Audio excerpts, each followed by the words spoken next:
Ketika seorang INFJ mengalami masalah kepercayaan yang serius, lalu perlahan mulai membenci hampir semua hal dan semua orang, itu bukanlah perubahan yang dangkal atau emosional sesaat. Ini adalah proses batin yang panjang, sunyi, dan sangat rasional menurut standar internal mereka sendiri. Dari luar terlihat dingin, sinis, bahkan kejam. Dari dalam, justru terasa seperti langkah terakhir untuk bertahan hidup secara mental. Tipe kepribadian INFJ pada dasarnya adalah tipe yang memberi kepercayaan secara mendalam, bukan cepat. Mereka tidak mudah membuka diri, tetapi sekalinya percaya, kepercayaannya itu akan total. Mereka menyatukan pikiran, perasaan, nilai hidup, dan harapannya ke dalam relasi dengan orang lain.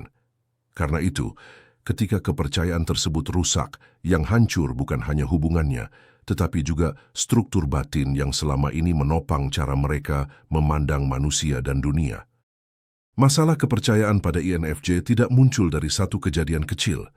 Ia terbentuk dari akumulasi kekecewaan, pengkhianatan emosional, inkonsistensi sikap orang lain, serta pengalaman merasa dimanfaatkan atau tidak dihargai meski sudah berkorban banyak.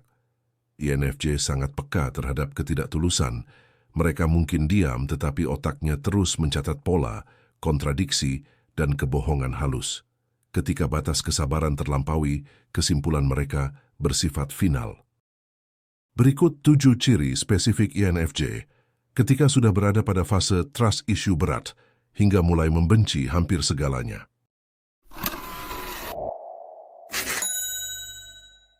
Yang pertama, menarik diri secara emosional bukan sosial. INFJ tipe ini masih bisa berinteraksi, berbicara sopan, bahkan terlihat normal di permukaan. Namun secara batin, mereka sudah tidak hadir sama sekali. Tidak ada keterikatan emosional, tidak ada rasa ingin memahami lebih jauh. Semua interaksi dijalani secara fungsional, seperlunya, dan tanpa investasi perasaan. Yang kedua, berhenti berharap pada niat baik manusia. Mereka tidak lagi menaruh ekspektasi moral pada siapapun, bukan karena pesimis buta, melainkan karena merasa pengalaman berulang telah cukup menjadi bukti. Bagi mereka yang saat ini, berharap adalah bentuk kebodohan yang disamarkan sebagai optimisme. Yang ketiga, sikap dingin yang konsisten dan sulit untuk ditembus. Berbeda dengan sikap dingin sementara, INFJ tipe ini menunjukkan jarak yang stabil dan terjaga. Tidak mudah luluh oleh kata-kata manis, permintaan maaf, atau drama emosional. Mereka hanya merespons fakta, tindakan nyata, dan konsistensi jangka panjang. Yang keempat, memandang manusia secara objektif dan tanpa romantisasi. Mereka akan berhenti melihat orang sebagai baik atau buruk secara emosional. Mereka melihat manusia sebagai kumpulan kepentingan, pola perilaku, dan kecenderungan ego. Penilaian ini terasa atau terkesan keras tetapi sangat logis bagi diri mereka. Yang kelima, mengutamakan kendali diri di atas koneksi emosional. Ketenangan batin menjadi prioritas mutlak. Jika suatu hubungan mengganggu kestabilan mental, INFJ akan memutuskannya tanpa penjelasan panjang. Bagi mereka, menjaga diri sendiri lebih penting daripada menjaga perasaan orang lain. Yang keenam, empati tetap ada tetapi dikunci. Mereka masih bisa memahami perasaan orang lain secara intelektual, tetapi tidak lagi membiarkan perasaan itu masuk dan mempengaruhi. Empati berubah dari keterlibatan emosional menjadi sekedar pemahaman kognitif. Tidak ada dorongan untuk menolong, memperbaiki, atau menyelamatkan lagi. Dan yang ketujuh, keputusan batin bersifat final dan jarang direvisi. Jika INFJ tipe ini sudah menilai seseorang atau dunia secara keseluruhan sebagai tidak layak dipercaya, keputusan itu hampir tidak bisa diubah. Bukan karena keras kepala, melainkan karena keputusan tersebut lahir dari proses panjang dan evaluasi mendalam yang sudah selesai.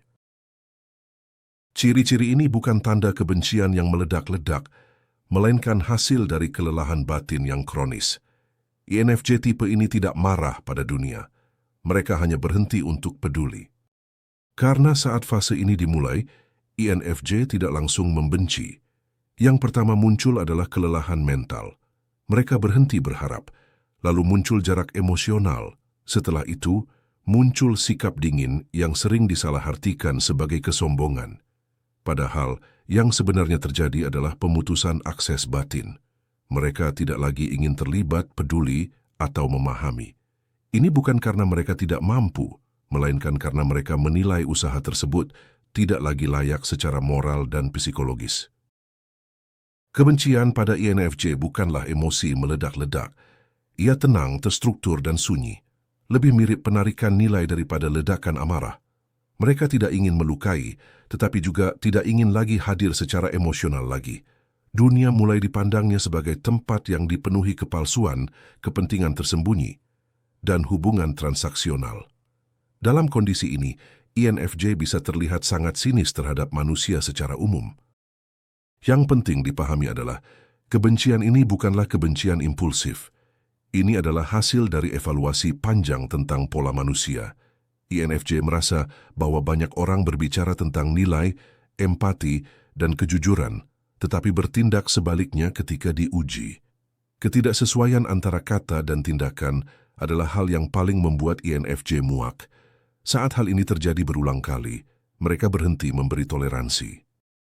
Pada fase ekstrimnya, INFJ bisa sampai pada titik di mana mereka tidak lagi membedakan individu secara emosional.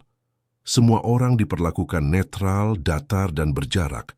Ini bukan karena mereka tidak lagi punya hati, melainkan karena mereka menutup akses ke hati tersebut. Mereka menganggap keterlibatan emosional sebagai risiko yang terlalu mahal. Lebih aman hidup dengan jarak, logika, dan kendali diri. Namun ironisnya, di balik sikap dingin itu, INFJ tetap sadar secara moral. Mereka tahu kebencian ini tidak ideal, namun bagi mereka, ini adalah bentuk perlindungan diri yang paling rasional. Mereka memilih menjadi dingin daripada terus terluka. Mereka memilih membenci secara diam-diam daripada berharap lalu kembali kecewa. Ini adalah bentuk kelelahan eksistensial, bukan kejahatan karakter. Pada titik ini, INFJ sering disalahpahami sebagai orang yang berubah menjadi gelap, negatif, atau tidak manusiawi. Padahal yang terjadi adalah penarikan diri dari dunia yang mereka nilai gagal menjaga nilai-nilai dasar seperti kejujuran, konsistensi, dan tanggung jawab emosional. Mereka tidak membenci tanpa alasan. Mereka membenci setelah terlalu lama memaafkan. Singkatnya, ketika INFJ mengalami trust issue berat dan mulai membenci hampir segalanya, itu adalah tanda bahwa batas batin mereka telah dilanggar terlalu jauh. Itu bukan fase kekanak-kanakan, bukan drama emosional, dan bukan sikap sok kuat. Itu adalah keputusan batin yang terhitung dan lahir dari kelelahan mendalam terhadap manusia yang tidak sejalan antara ucapan dan perbuatan. Ini adalah kisah tentang individu yang terlalu lama bersikap dewasa di dunia, yang gemar menyalahgunakan ketulusan, tentang seseorang yang berkali-kali memilih memahami, memaklumi, dan memaafkan, sampai akhirnya sadar bahwa tidak semua orang layak diberi akses ke ruang batin yang mahal dan sulit untuk dibangun. Tipe INFJ ini bukan kehilangan hati. Mereka hanya berhenti membagikannya secara gratis. Mereka tidak anti manusia. Mereka hanya lelah dengan pola yang itu-itu saja.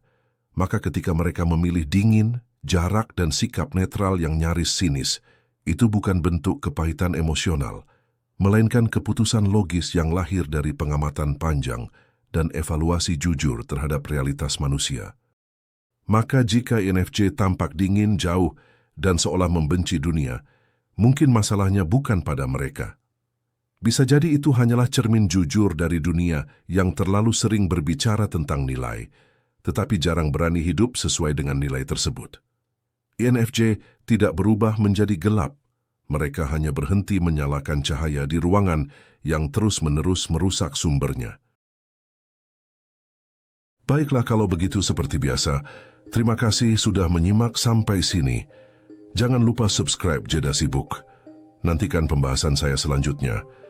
Saya, si ganteng dan tampan Fernando Widono. Sampai jumpa.